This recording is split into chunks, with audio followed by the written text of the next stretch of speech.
evening. This is Jack with the Full House Podcast. I'm Rye. I'm Brad. I'm Miles. I'm Blake. I'm Jared. So tonight we're going to be talking about poker and its addictive aspects. So Miles, how long have you been playing poker? That's a really good question, Jack. I started playing poker at sleepaway camp in 9th grade. My counselors taught me, and I've just fallen in love with the game since. And yeah. So, do you think your play has increased over this past year? Like, have you played more often? Have you put more money in? Have you won more money? I feel like my play has definitely increased. All my friends have started to play, and with more play comes more money. And it's been great. Honestly, I think he's lying because he loses like $60 every time I play with him. I would like to chip in. Yeah, I agree, matter of fact. Yeah, I would like to chip in. Would you call yourself an addict? No, I would call myself determined. Okay. Miles, you recently went all in on a hand you just bought back in on, and you won that hand. Do you remember this? When you went $17 deep after just buying in? Yes, I do. So I was in the hand with another good friend of mine, Oliver Kleinberg, and I had a really good hand, and then I turned on the fourth card what's called the nuts, or like the best possible hand, and I kept putting money into the pot, and eventually I bet $17, and Oliver made the call, and I was able to recuperate my losses from the previous buy-in. Wait, I have a question. Okay. So Ryan, I'd say you brought me into playing poker, and I feel like for the past couple months that you were the best player, but I realized in the past month that you've really fallen off lately and haven't made much money. You got anything to say about that? Poker is a game of luck and skill, but at the end of the day, you're gonna have ups and downs.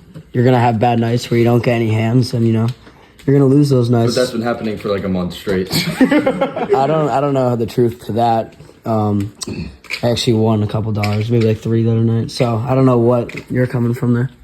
This is a question for everyone in the Full House Podcast, but who is the best poker player you have been at a table with?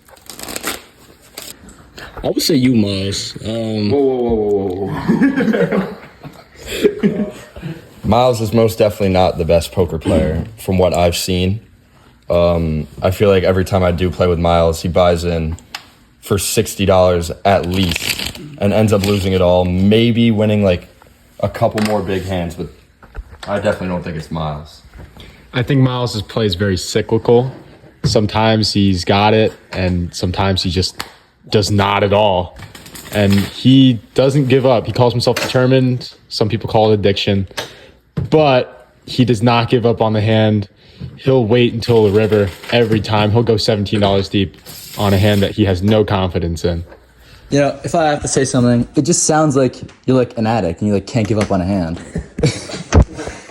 Is this true? No. And this, ladies and gentlemen, is called denial. See, he doesn't even know he's addicted to poker, and yet, he's just denying it every single time.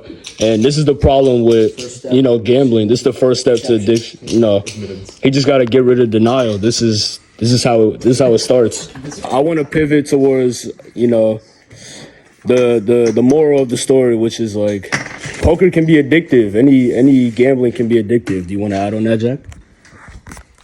Yeah, this is just something that we're kind of just getting into as young men, and it's a little scary seeing loads of money going into one hand, but I think it gets us ready for the real world, and I think that's a wrap for the podcast. Unless anybody else has anything to say, Miles. Yes.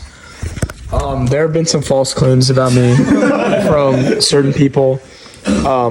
And I would just like to say that these are completely not true. I'm not addicted to the game. I have a will to win, and I will do anything to make that happen. So, thank you. That sounds like an addiction. Thank you for tuning in to the Full House Podcast.